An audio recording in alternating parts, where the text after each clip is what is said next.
नमस्कार एवरीवन। ये video actually मेरे को कल रात को बनाना था, लेकिन किसी कारणवश मैं ये नहीं बना पाया। तो वैसे एक्चुअली वीडियो बनाने का कोई तात्पर्य है नहीं इस टाइम पे। मैं भी कई चीज़ों में बिजी हूँ और ऐसा कुछ अलग से हो नहीं रहा था। मेरा था कि वीडियो मैं बनाऊंगा सेकंड चरण जब बिहार चुनाव का हो जाएगा, तो दोनों चरणों का एक साथ सारा एनालिसिस करके कि क्या मेरे को लग रहा है उसके ऊपर। लेकिन उससे पहले ही हमारे जो लाल किला मेट्रो स्टेशन का गेट नंबर 1 है, उसके पास में दिल्ली में बम ब्लास्ट हुआ 25 साल बाद।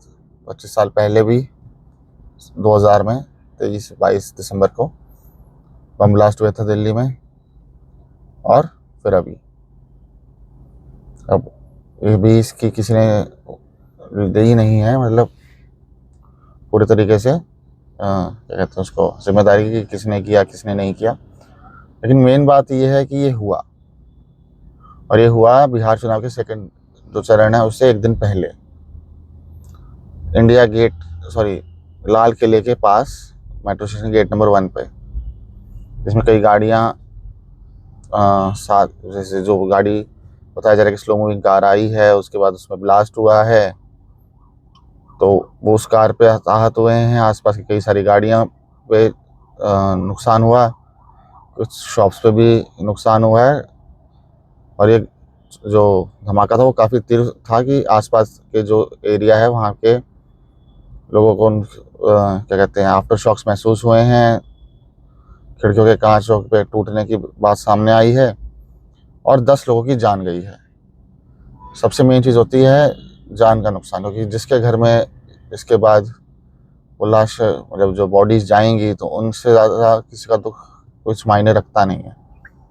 तो 10 लोगों को नुकसान, अपनी जान का नुकसान हुआ है जो अभी तक पता चला है। ये संख्या बढ़ भी सकती है, क्योंकि बताया जा रहा है कि 5 से 6 लोग और भी अभी क्रिटिकल स्थिति में हैं, और टोटल मिलाकर अराउंड 24 लोगों को क्षति आई है, मतलब घायल हुए हैं वो। तो इनका इलाज अभी LNJP में चल रहा है, लोक नारायण चक जो हॉस्पिटल है लाल किला के पास में वहाँ पर, और आसपास के कुछ और हॉस्पिटल्स में उनका इलाज चल रहा है। मेन बात यह है कि हमारी एजेंसीज चाहे 100 चीज़ें रोक ले, पर एक ना एक, क्योंकि वो कहा जाता है ना कि हम रोकने को 100 क्या 2000 चीज़ें भी रोक लेंगे, उसकी बात कभी नहीं होगी। पर जो एक चीज़ में वो कामयाब हो जाते हैं उसके ऊपर फिर सरकार के ऊपर थू थू करने की बात आ जाती है। इसमें थू थू करने का बनता क्या है? हमारी सरकार ने इसको ये नहीं बोला, कोई लिपापोती नहीं करी, जो हुआ सीधा सीधा उसको एक्सेप्ट किया है। अब बात ये आती है कि आप 100 चीज़ें रोक सकते हैं, 200 रोक सकते हैं, पर वो एक बात जो निकल गई वो बहुत बेकार है। जिसने ये किया है उसके ऊपर पूरी जांच की जाएगी और सारी बातें निकल के आएंगी। इसके बीच में पता चल रहा है कि जो ये है इसके तार, अभी पिछले दिनों जो 3 डॉक्टर्स पकड़े गए हैं जिनके पास 2900 किलो 2900 kgs अमोनियम नाइट्रेट मिला है।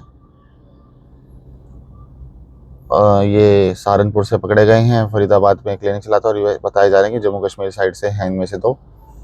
तो ये नेक्सस पकड़ा गया है।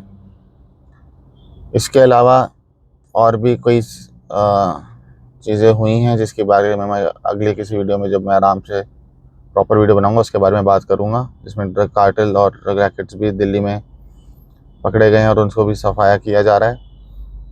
पर मेन बात थी इस चीज़ की टाइमिंग। 11 तारीख को चुनाव का सेकंड चरण है, 10 तारीख को ब्लास्ट हुआ है। ब्लास्ट की जगह 25 साल पहले जहाँ ब्लास्ट हुआ था चांदनी चौक में, उसके वहीं है कि चांदनी चौक की तरफ में जो गेट नंबर 1 खुलता है लाल किला मेट्रो स्टेशन का, उसके ऊपर ब्लास्ट किया गया है। पूरी भीड़ को देखते हुए ब्लास्ट किया गया है। टारगेट आम जनता करी गई है, और वही पुरानी बात है कि समुदाय विशेष ने समुदाय और दूसरे समुदाय के ऊपर निशाना साधते हुए, ये मैं इसमें कोई झूठ नहीं बोलूँगा कि पहले भी हुआ है, आगे भी यही देखा जा रहा है कि एक तरफ के उस पर फिर उसको आखिर में रेडिकल इस्लाम टेररिज्म का नाम दिया जाता है। इट इज़ क्या कहते हैं उसको, terrorist attack motivated to cause harm to a particular community, और ये एक तरीके से टेररिस्ट अटैक है बाय द रेडिकल इस्लामिस्ट। इस पर कोई शक व शुबाब नहीं है। 2900 kg पकड़ा जा रहा है, डेटोनेटर्स पकड़े जा रहे हैं, टाइमर्स पकड़े जा रहे हैं। भाई वो डॉक्टर्स नहीं है। आप उनको चाहे आदमी को आप कितना भी पढ़ा दो, लेकिन अगर उसके दिमाग के ऊपर रेडिकलिज्म का एक वो भूत चढ़ गया तो उसको सारी किताबें भूल जाते हैं, फिर उसको एक ही चीज़ याद रहती है, और उसके चक्कर में होता है ये।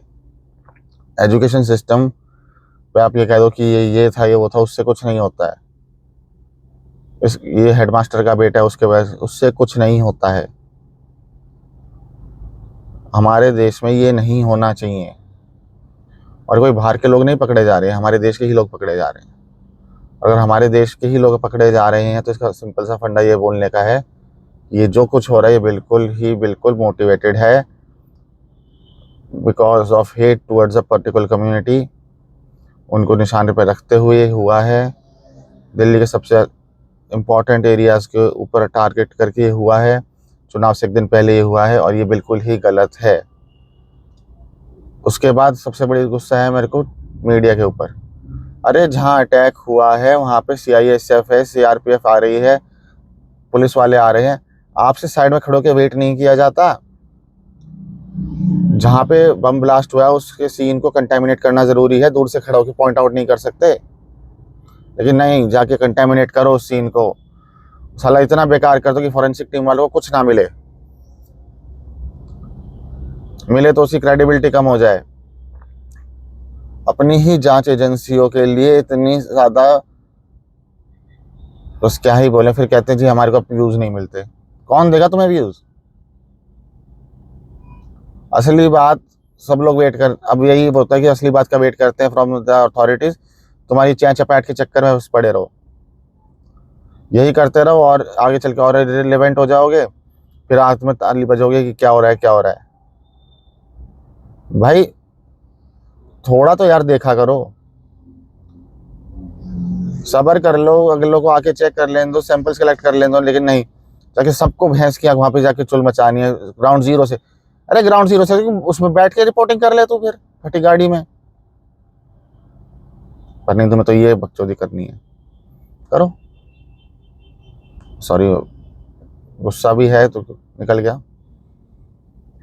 पर जिससे ये हुआ है, जो जो पकड़ा जाता है, जिसके ऊपर बात आती है, मेरा गवर्नमेंट से बस इतना अनुरोध है, आप बहुत अच्छा काम करते हैं, आपने कोशिश करी है रोकने की, पर एक आध चीज़ें होती हैं। अब इसके ऊपर चाहे ये यहाँ से लेके जो भी मिले, जहाँ जिन लोगों के बीच में तार हैं उन पे एक्शन हो, जिस देश से इसके तार हैं उस पे एक्शन हो। ये सिंदूर विंदूर से एक्शन से नहीं समझ रहे, जैसा हुआ है वो उसके ऊपर प्रॉपर एक्शन हो, और ऐसा एक्शन हो कि बस होता ही रहे। मैं तो कह रहा हूँ 3-4 दिन से रुकने के बाद कोई सीज फायर नहीं, अब सिर्फ फायर ही फायर। अब जब हमारे यहाँ लोग मरे जिनके घर में बॉडी बैग जा रहे हैं, वो संकोच करेंगे, बोलने में संकोच करते रहो जी ऐसे नहीं, ये पॉलिटिकली करेक्ट। कुछ पॉलिटिकली करेक्ट नहीं है। अगर लाशें आई हैं तो रिटेलिएशन करना ज़रूरी है। चुनाव आज होगा, सही से होगा। बिहार पूरी उस पे है, हाई अलर्ट पे। महाराष्ट्र, मुंबई, यूपी सब कुछ हाई अलर्ट पे है। सही से सब कुछ होगा, और सही से इलेक्शन होने के बाद, रिजल्ट आने के बाद सरकार अगला जो करना बहुत ज़रूरी है उस पर एक्शन ले। बाकी ये सब होने के बाद आगे मैं आपसे फिर से बात करूँगा। जय हिंद, वंदे मातरम।